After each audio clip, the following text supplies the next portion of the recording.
Yo, yo, yo, welcome to edition of that Big Al podcast. We're going to get into some of them NFL notes. Man, it's been wild for them Dallas Cowboys. Dallas, Dallas, Dallas, Dallas. Dallas Cowboys. I tell you what the problem is with the Cowboys. What they need to do is get them a general manager. Jerry Jones is too old to be thinking he know about football. You won 3 championships. That was a long, long time ago. Hey, people would have VCRs back then. Didn't even have DVDs. Hell, I was in grade school when he was winning NFL Super Bowls. I just think Jerry Jones just need to get a general manager, somebody that knows how to get the talent and they could change the organization around. The worst thing that he could ever do was hire Mike McCarthy. Should have never hired him. Could have hired a better coach. Mike McCarthy, even though he's a Super Bowl winning coach, but that doesn't mean you can transcend the game and coach today's players, because basically Mike McCarthy conned his way into getting that job, and as you see, they're not getting no results. They might even make the playoffs this year if Dak Prescott be out a significant amount of time, which he pulled the hammy off the bone, which that didn't sound good at all. That's like several weeks to heal. And then you got the defense. It just seems like they have no fight left in them. And with the Dallas offense, they're passing the ball. They should have got Derrick Henry when they had a chance to. They could have traded for him and got him. I don't know what Jerry Jones was thinking. Then the pissy excuse that he gave was some bullshit. He should have went and got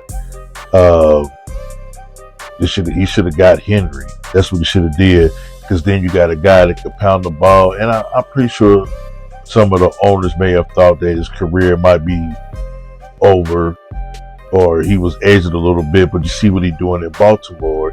Hey man, he killing it out there, man. It seems like he got a resurgence, especially under the right coaching, and not carrying the ball as much as he did in Tennessee and still being explosive. And he could have did that with Dallas. That would have helped bail out Dak Prescott, because when you're throwing the ball 70% of the time, the defense know what you're doing.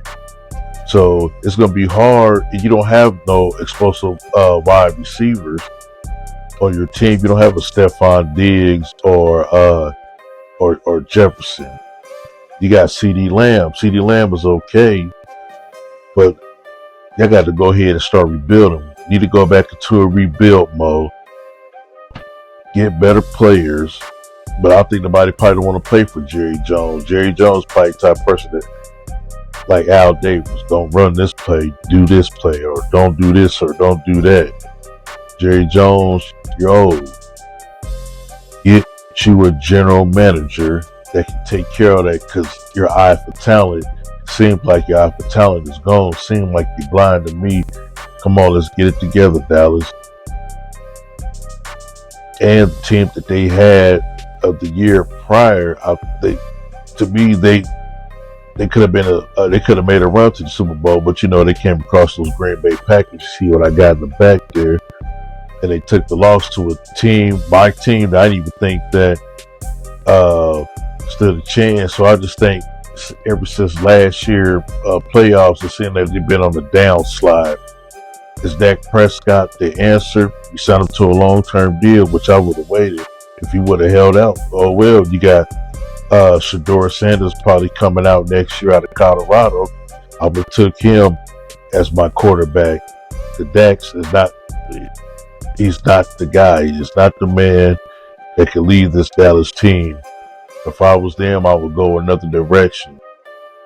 Maybe they could trade him somewhere and salvage that contract. But who's going to take over that salary that he's getting paid? Plus, he's getting paid guaranteed money, I believe, which he should have never got it. But that's Jerry Jones.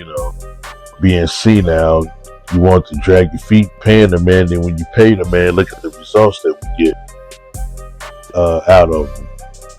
throwing them more ball. What they need to do, get an offensive coordinator, a better one. Fire Mark McCarthy. Get rid of this guy. He don't even belong coaching NFL. To me, you need to get younger players, not younger players, but younger coaches like 35, 36, 37 that can coach these guys, or at least in their 40s, not too far from the guys that they're coaching coming up. Look at Kyle Shanahan. His whole team is injury riddled, but he seemed like he get the top running backs to replace whatever running back is hurt. And he's got like a formula there. So I think Dallas, you need to borrow that formula for the 49ers. Then you bring back the old running back, Zeke. Why? He's washed up. You should have just left him where he was at. He's not the Zeke of old. Get rid of him. Go on the draft this year. You get your running back. And by the way, then they went to trade for the wide receiver from the Panthers. They gave him a 4th round pick. Wow. Like I said, Jerry Jones, you see now. Come on, man. We got to get it together, dog.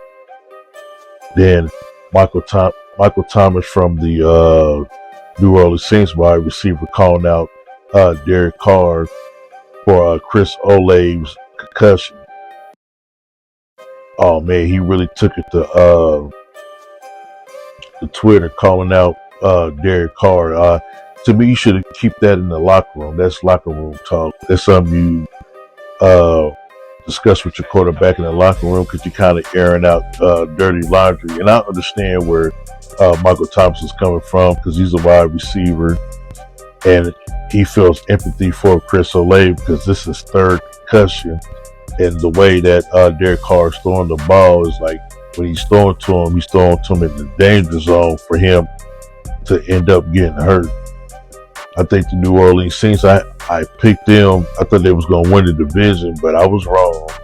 I think they're on the rebuild mode. They just fired Dennis Allen, got rid of him real quick, which he should have never got the head coaching job. You got so many, like Eric Bieniemy. You could have hired him as your coach. You got so many good candidates. Some of them Black American candidates that can coach the team, but you went with Dennis Allen. Now he's on his ass. And this is the same guy that coached Derek Carr. I think he was the quarterback coach or something like that with the Las Vegas Raiders, and they got rid of him then. So I don't know what the Saints organization was thinking. They haven't been the same since Drew Brees left. Go build in the draft. You already got 2 good wide receivers. Then, especially when your wide receivers calling out your quarterback, you got to make a change. Derek Carr is just not like what he used to be. And this is why Las Vegas said, you know what, we're gonna go ahead and just give up on him and get rid of him. And at the beginning, Derek Carr had a good career, but under Jack Del Rio. But after that, he just downhill from there. Gruden, when he coached him, he just broke him down because Gruden, so-called quarterback coach genius, and he broke Derek Carr all the way down, basically saying you're not the quarterback that everybody thinks you are. It's like it's starting to be true, and just the way that he's struggling and with the Saints. And the South is like a weak division, especially when the Atlanta Falcons is making work out of it, leading the division with Kirk Cousins. Not surprised. I always thought Kirk Cousins was a good quarterback. It's just what plays you get that you have incorporated, and the offensive coordinator that could play to the best of his abilities. I think with a lot of quarterbacks, especially with the young ones that struggling, to get back to the Kirk Cousins thing, is that Offensive coordinators should have plays to cater to the quarterback. And then you grow. You grow as you get better, and then you expand your game. Then you expand your playbook. Look at Lamar Jackson. Lamar Jackson was a runner, a dip and dunk. Now look at him. He's poised in the pocket because they got Derrick Henry, so they kind of take the load, but like they're a dual threat.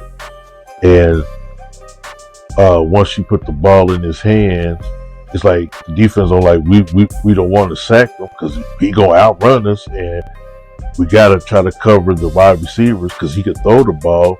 And this is what I'm talking about developing. When you develop quarterbacks, you gotta play to their strengths, and then open up the playbook as they get successful and starting to learn the plays and starting to open up and starting reading the field and getting the feel for whatever main targets they have or the tight ends that they feel comfortable with and that are good. You develop those relationships that type of way, especially with your wide receivers and your tight ends. Because when you get the running back like Henry, you're just keeping it honest. So that's like what I'm talking about with development as a quarterback. So, back to Kirk Cousins, he's finally somewhere where he's catered to, and he can play to his best abilities that he can do. Speaking of the Ravens, we'll get back to the Ravens again with their victory over the Cincinnati Bengals. Ravens, they poised to go on a Super Bowl run. It's really, to me, in the AFC, is two teams, maybe three. Would that be the Buffalo Bills, Kansas City Chiefs, which they're still undefeated because they're finding ways to win games. And then you got Baltimore. Lamar Jackson is a bad dude. He proven this year, really proven this year, like I told you, I'm worth that guaranteed money. And he's showing that he's worth the guaranteed money. And I got, Kansas City, Baltimore, AFC Championship game. I just don't see they ought to play a best of four. Let them play all through the playoffs because I don't see no other teams that's going to even come close to them. And the performance he had against the Cincinnati Bengals and with Joe Burrow, personally, the Bengals need to fire the offensive coordinator. You're supposed to go and kick the field goal and hope your defense can stop Lamar Jackson. That just comes to show that the coach don't have confidence in the Cincinnati defense. I was shocked. Even my wife, she went berserk. Like, what in the fuck is they doing? Why would they go for two? They should just kick the field goal and took their chances in the overtime. Hell, they could have left for the tied ball game. They played Joe Burrow's play lights out last night. Jamar Chase, the same thing in them, especially missing T. Higgins. There was some controversial calls with the referees. They missed a holding when they were holding Cincinnati's tight end. They missed a face mask grab on Joe Burrow. So there was some questionable officiating going on, but you couldn't play a better game like they played. Maybe it might be time for a change, maybe an offensive coordinator, or maybe you just got to rebuild a little bit on the offense, get you a good running back, mixing. They let basically trade Mixon to the Texans, and I know they're trying to pay T. Higgins, so they want to keep their wide receiver core together. But you got Jamar Chase. You can always get a second receiver, like a T. Higgins type if you develop them the correct way. So, me personally, I would have kept the core that we got to the Super Bowl with, because the games that they played very competitive games. Cincinnati Bengals have. If they're gonna make the playoffs, I don't know. It's kind of hard, to tell. But they damn sure need to win more division games, and they damn sure need to go on a run. So to at least consider and hope for a prayer that other teams that's how to call it in the bubble lose their games and kind of get some help But Cincinnati definitely kind of needed revamp through the draft or try to find a running back via free agency. They're really struggling in that area. And I don't know if Joe Burrow is healthy because I seen him grabbing his arm, not his arm, but his wrist. Because I know he had wrist surgery a couple times, so maybe that might be hampering the way that he's playing. But you know, he's been playing lights out, except for the first game of the season. But other than that, he's been on fire. A lot of people criticizing Joe Burrows, and then you got some sports guys thinking that he touched the ceiling that he was going to touch. No, not necessarily. You just got to give the guy a chance. They still, to me, one of the best teams in the NFL. So you know, just got to get the pieces put together so they can. I think next year they could take over the division. I just think they could have made more moves in the offseason like Baltimore did. Baltimore, they made moves and they got the right players. Now they on fire. So you got Pittsburgh Steelers. They made some good trades too. Russell Wilson playing like the old Russell Wilson of back when he was playing with Seattle. Denver, I think he just got totally disrespected by Sean Payton. See, if he was messing with a gangster motherfucker, he would have got slapped. You know, the head coach supposed to be there to be a disciplinary, get on you when you're not playing good, but you know, totally outright disrespect, that's a no. You know, he's still a man at the end of the day. You know, a lot of people might call him soft because he was Sierra, he's taking care of future's kids, but damn, the man is a Super Bowl champion quarterback, and now he's regaining his confidence back under Mike Tomlin. Mike Tomlin see what he had with him. You see that he could be a good quarterback. You see he still had a little gas in the tank left with them switching from Justin Fields. I was a big fan with Justin Fields this year. I really thought that he did an okay job, but I guess at the end of the day, it's put points on the board and making your wide receivers happy. And he was more of a run first before pass, and maybe he just wasn't the leader that, you know, Pittsburgh envisioned, you know, him to be in the future. But, you know, I'm not going to give up on Justin Fields yet, and he can learn from Russell Wilson. He can learn a lot, and it will make him a good quarterback per se. And then I had a feed Tom Brady, and I agree with Tom Brady on this quote. When me and my father, we talk about sports, I always said about the quarterbacks, and this is a quote from Tom Brady on today's quarterbacks, which is true. Tom Brady quote: "These quarterbacks don't have enough time to develop." "Quote unquote, the game is getting dumbed down for rookie quarterbacks." So what he's saying, rookie quarterbacks need time to learn, basically time to learn the system. Because one, when they're coming out of college into the pros, some of these coaches are not running plays that they normally ran in college. They're trying to insert plays that they want them to run. If you get the top pick in the draft with quarterbacks, get the playbook that they know. The other guys on the team just have to get with it.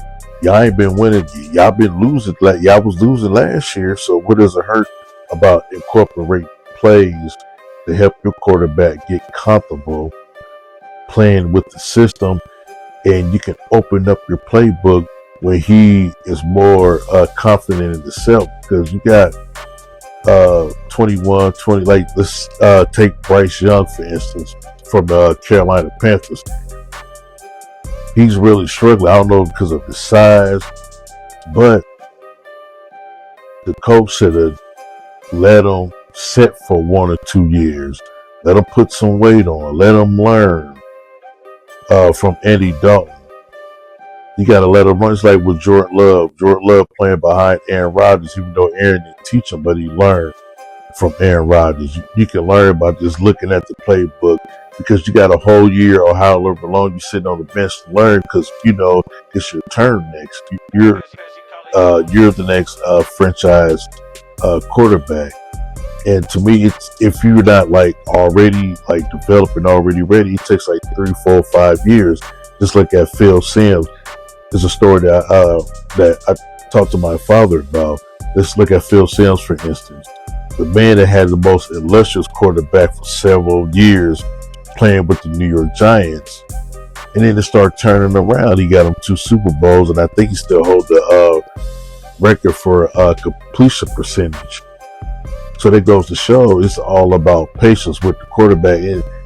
And on the flip side too, some quarterbacks just ain't good, shouldn't even been drafted. But as a team, you just go with the needs. You go with the needs that fit your team. And I'm glad Tom Brady's saying that because he has the right to say it. He's got 7 Super Bowl rings, and he developed under Bill Belichick. So the man definitely knows what he's talking about when he's talking about football. And he was correct on that. You gotta let guys really. You gotta let quarterbacks develop.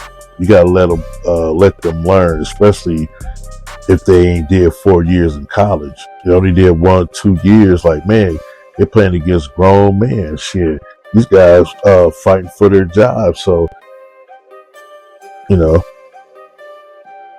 but that was good. Like Tom Brady was in my head, and he just quoted what I've been wanting to say, especially with the black quarterbacks. It's like if they can't get in a certain amount of time, and it's like, you know what, we're gonna go ahead and give up on them. We're gonna move to the next because now they want the quarterback to be able to run and throw, because when you're running, you're extending the play. But a lot of quarterbacks are not that dynamic, and they're not that athletic to run the ball to extend the plays. They're not like the Peyton Manning that can sit there in the pocket and pick you apart, or a Tom Brady that can sit there and pick you apart, or Big Ben sit there in the pocket and pick you apart, or Steve McNair, rest in peace, that can sit there and pick you apart, or Warren Moon. But like some quarterbacks, they want the quarterbacks to be able to scramble and pass the ball. I'm glad that was touched on by the Hall of Famer, because it needed to be touched on. I'm glad it was touched on. And then we got my boy Deshaun Watson. Boy, Cleveland, they some motherfuckers. Boy, they was cheering when he got hurt. Carted off when he was walked off the field, carted off the field, and they was cheering. Like they was Winston and other people, they took offense to it. Now, I don't know if they were cheering because they figured he deserved it because he got those 20-some cases against him. But that's his personal life, so we just sticking to the sports. And this is my opinion on the struggles of Deshaun Watson. The problem is he sat too long waiting for the deal to get out of Texas. Now, I don't know the specifics of why he wanted to get traded. I know after DeAndre Hopkins got traded to Arizona, I think Deshaun Watson lost faith in the ownership and the general manager, which the general manager ended up getting fired a year later. So I really don't understand, but Deshaun Watson, if I was him, I would have kept playing. So I don't know in the off season, did he work out before the trade happened with Cleveland? I don't know. I know he had some issues going on, but that's like the big question, because it's like he just cannot get it going.